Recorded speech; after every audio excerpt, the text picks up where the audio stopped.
ఏలూరు జిల్లా పోనంగి మండలంలో మంత్రి కొలుసు పార్థసారథి పర్యటించారు. ఎన్టీఆర్ లేఅవుట్ లో నిర్మాణంలో ఉన్న ఇళ్లను ఆయన పరిశీలించారు.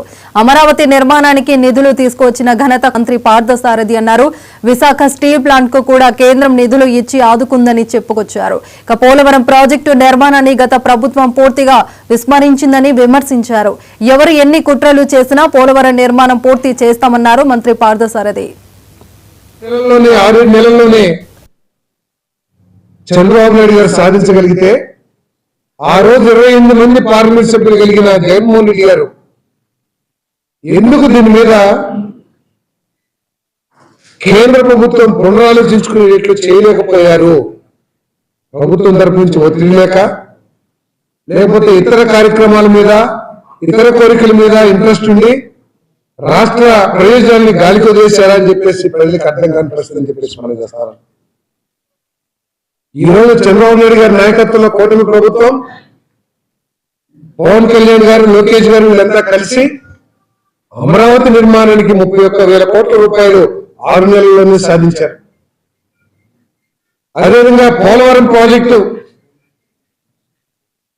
వాళ్ళు ఎన్ని విధ్వంసాలు చేసినా, ఎన్ని వైఫల్యాలు చెందినా దాన్ని మళ్ళీ పునఃప్రారంభించడం, దానికి ఒక టార్గెట్ తో దాన్ని కంప్లీట్ చేయగలం అనే నమ్మకాన్ని ప్రజలకు కలిగించడమే కాకుండా దానికి కావాల్సిన నిధులు కూడా కేంద్ర ప్రభుత్వం నుంచి సాధించుకున్నారు. మరి గత ప్రభుత్వం ఏం చేసింది? ఢిల్లీకి వెళ్ళటం రావటం, వెళ్ళి ఏమడిగారు? రాష్ట్ర ప్రజల గురించి ఢిల్లీ పర్యటన చేశారా, లేక కేవలం స్వార్థ ప్రయోజనాల కోసమే ఢిల్లీ పర్యటన చేశారో ఈరోజు ప్రజలందరూ కూడా తెలియజేయాల్సిన అవసరం ఉందని చెప్పేసి కూడా మనం చేస్తాను.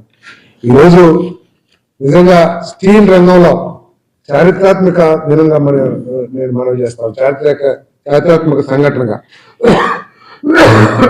ఎందుకంటే ఒక బలమైన కేంద్ర ప్రభుత్వం తాను తీసుకున్న నిర్ణయాన్ని పునః పరిశీలించి మళ్ళీ తన నిర్ణయాన్ని రివర్స్ చేసిన దాఖలాలు చాలా తక్కువగా ఉంటాయి.